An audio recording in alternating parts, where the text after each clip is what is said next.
Hey everybody, welcome back to Summit. My name is Mark. Happy Easter! Rejoice, for he is risen. Have you ever stopped to think about why we celebrate Easter? It's not just because it comes on the calendar, and the bunny comes and the eggs and the jelly bean. Obviously, we're Christian, right? We're Catholic. We celebrate Easter because the Lord has risen. But have you ever stopped to really think from a historical perspective, why are we celebrating Easter? I mean, it's 2,000 years since an almost anonymous carpenter from a no-name town showed up on the scene, did things no one's ever seen before, was brutally murdered, and then followers claimed to see him rise from the dead and perform miraculous deeds. And on this day, we actually pause for the last 2,000 years. Christians of all walks of life, of every corner of the earth, have paused to celebrate this historic event that some say never happened, but we all proclaim and attest that it did.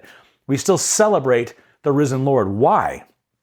Because all those who have come before us, from the very first eyewitnesses that we hear about in the gospel today, until now, who have witnessed these acts of faith, who know in our minds and our hearts and our souls that Jesus is Lord and Jesus is risen, and he's calling us to live in his risen Christ, in the risen Christ, to live a resurrection life, that we all know and we attest to and we witness and we share the testimony that he did not just die, but that he rose. It took eyewitnesses back then, and then century after century, decade after decade, year after year, to continue to share that witness. And why? Well, St. Peter tells us in the Acts of the Apostles, in his first reading, that he commissioned us to preach the gospel. Co-mission, that we are co-missionaries with Jesus. And he gives us a commission, instruction. He empowers us with a purpose to go and preach the gospel, not just be nice, love your neighbor, God forgives sins, but you're going to suffer and you're going to die and you're going to rise. Okay, that's part of the gospel. Repent, be baptized. Remember way back at the beginning of Lent? Repent and be baptized. Repent, turn back to the gospel. This is the gospel we've been commissioned to preach here in the first reading, because Jesus is going to come back and judge the living and the dead, and we are his witnesses.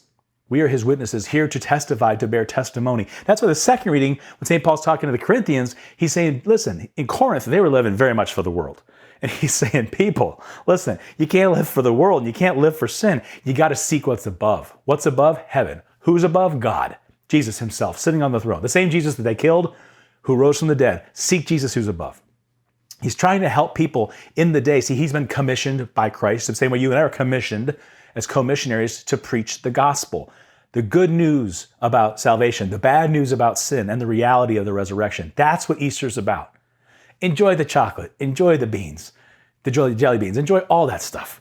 But at the end of the day, this is about one thing, resurrection. It's about life. It's about God beating death. And even St. John, when he gives us the gospel today, he's referring to himself in the gospel. He talks about himself running to the tomb with Peter. And we hear about how Mary Magdalene, after she sees the empty tomb, she runs to tell the apostles, and the apostles run to the tomb. There's an urgency, a disbelief, trying to wrap their heads around how this could happen. And they're so blown away by it that their only response is to do what?